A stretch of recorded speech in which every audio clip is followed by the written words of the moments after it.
Welcome to a series called The End of Times, where we're going through the book of Revelation verse by verse to do our best to see what it is we can expect to happen and what it is we should be doing in the end times.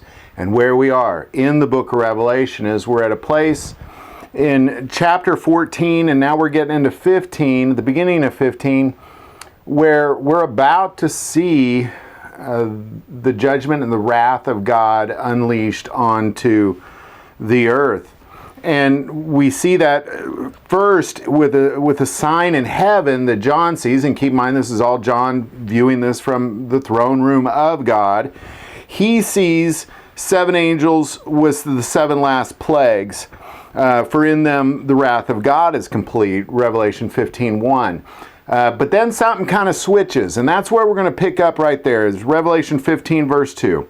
And I saw something like a sea of glass mingled with fire, and those who have the victory over the beast, over his image, and over his mark, and over the number of his name, standing on the sea of glass, having harps of God. So what's going on here is John is in the throne room of God, and he's seen God about to reveal the final plagues, and the final wrath that he will ever have on humanity about to be revealed on the earth. And then there's this pause, and we see these individuals show up on a sea of glass mingled with fire. So let's talk about who are these individuals and what is this sea of glass mingled with fire.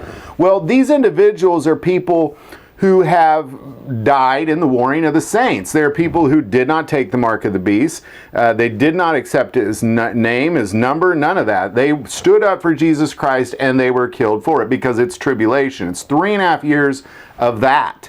3.5 years of anybody not worshiping the beast is essentially killed. If you're worshiping Jesus, it is the end for you, or you have to continue to war, and this war goes on for 3.5 years. So what we're seeing is that war is coming to a close, and these are all the victims of that war. These are martyrs. These are people who stood up for Jesus Christ and lost their life because of it. And because they have harps, they're in a mode of celebration. It's a celebration for them. Now, what is this sea of glass? Well, the sea of glass, we saw that before in Revelation 4:6. Again, we're in the throne room of God here, and it says when it's describing the throne room of God, in Revelation 4 verse 6, before the throne there was a sea of glass like crystal.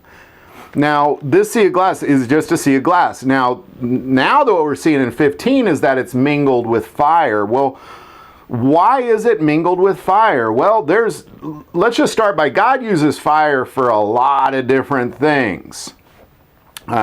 So we're going to talk about 4 different reasons why these particular martyrs standing on a sea of glass with harps are mingled with fire. Let's start with 1 Corinthians 3, because this, I think, nails exactly why it's mingled with fire. In 1 Corinthians 3, starting in verse 11, "For no other foundation can anyone lay than that which is laid, which is Jesus Christ. Now if anyone builds on this foundation with gold, silver, precious stones, wood, hay, straw, each one's work will become manifest. For the day will declare it, because it will be revealed by fire. And the fire will test each one's work, and what sort it is. If anyone's work which he has built on it endures, he will receive a reward. If anyone's work is burned, he will suffer loss. But he himself will be saved, yet so as through fire." So it's a judgment of works. A lot of people don't like to hear that because but there it is, specifically in 1 Corinthians, is there's this judgment fire. Now, this isn't the judgment of whether your name's written in the Lamb Book of Life, and it clearly says that in 1 Corinthians. This is a judgment of your works. All the things you did for God are refined in this fire, like gold and silver, and all of your works that are selfish and not of God burn up like wood and straw. It's a refining fire, and all of that gold and silver that you've built up in treasures in heaven, you now are rewarded, and you carry that into heaven with you. Whereas in sticks and stubble, they just burn up in the fire. Now, and they're consumed, so that there is no reward for those kinds of things. So this is clearly kind of a refining fire, because you can't bring that sticks and stubble into heaven. You can't bring that into heaven. All those things that are not of God have to be burned up, and all the things that are of God are refined and purified like gold and silver. But it's also, there's also, God uses fire for baptism specifically. So let's take a look at Luke 3, starting in 15. Now as the people were in expectation, and all reasoned in their hearts about John, whether he was the Christ or not, John answered, saying to them all, I indeed baptize you with water, but one mightier than I is coming, whose sandal straps I am not worthy to loose. He will baptize you with the Holy Spirit and with fire. It's essentially, it's a symbolic gesture of your marriage to the bridegroom. It is what this actually is, and it's a literal fire. But then God's wrath also burns like fire.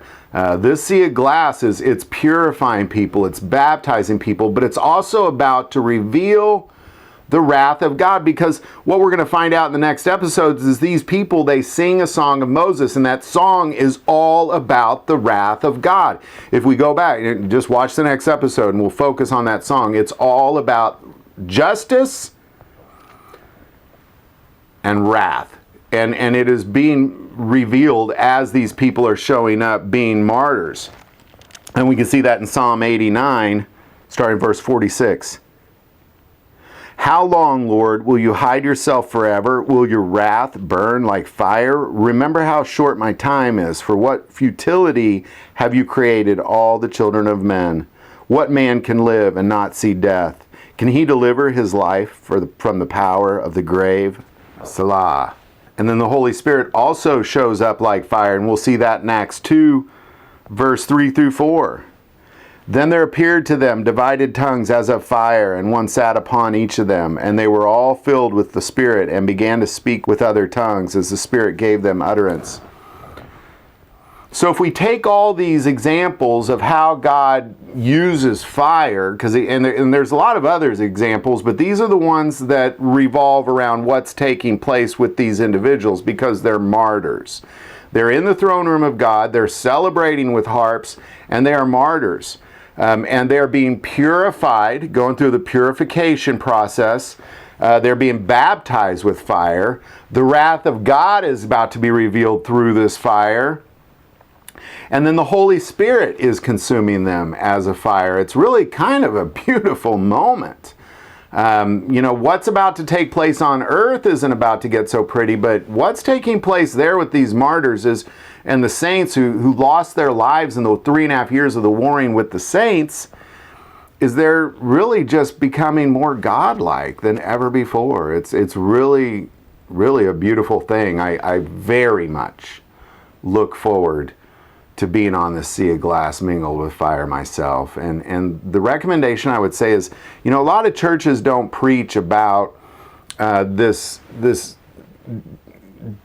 purification through fire, that we see in 1 Corinthians. And it's very important. Just remember, if the things that you do matter, and if you're doing things that are of God, those things are purified, and you bring those into heaven for a reward. If you're doing things that are not of God, they're burned up like sticks and stubble, and they mean nothing. They will not be. You will not be bringing those things into heaven, and you will not be receiving rewards for those. So if we go back again, and we'll look at 1 Corinthians, verse 3 again, starting in verse 11 or 12. Now, if anyone builds on this foundation with gold, silver, precious stones, wood, hay, straw, each one's work will become manifest, for the day will declare it, because it will be revealed by fire. And the fire will test each one's work, of what sort it is. If anyone's work which he has built on it endures, he will receive a reward. If anyone's work is burned, he will suffer loss. But he himself will be saved, yet so as through fire. And now that we've kind of talked about why did this sea of glass, which was not on fire or not mingled with fire before, why is it suddenly mingled with fire? So just take all that, put it together, and now let's take a look again at Revelation 15:2. And I saw something like a sea of glass mingle with fire.